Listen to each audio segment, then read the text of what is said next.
Binawasan na, binagalan pa ang mga bumabiyahing tren ng MRT.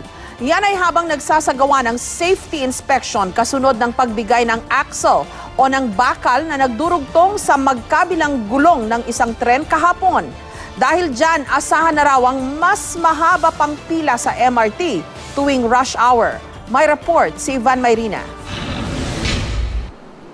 Asahan na raw ang mas mahabang pila at mas matagal na antayan sa tren ng MRT.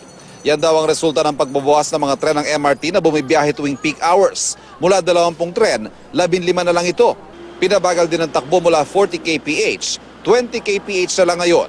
We expect long queuing hours, more traffic in the concourse, and also it would have also adverse effects sa ating traffic situation. Sa buong maghapon kasi kahapon, 4 na beses na antalang serbisyo ng MRT at ang pinakahuli, nangyari daw alas 7:30 ng gabi kung kailan napagarahe ng wala sa oras ang isang tren dahil umano sa kakaibang tunog na narinig sa tren at ang pagyugyug nito. Every time na magkaroon ng strange sound, kumbaga different sound, the driver needs to report it to our control center. That's one. Second, the strong lateral movement is a swaying of the train, yung sideways, kumbaga. Nang suriin ang dahilan ng aberya, napag-alamang bumigay na ang axle ng tren o ang bakal na nagdurugtong sa magkabilang gulong ng tren. Dahil dito nagpasya ang MRT na isailalim sa masusing inspeksyon ng axle ng lahat ng tren. We're concerned, kaya nga we're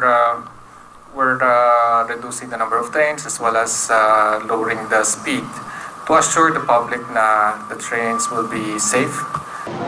Tinatayang nasa 30% kabawasan sa passenger capacity ng MRT ang pagbabawas at pagbabagal na ipinatutupad.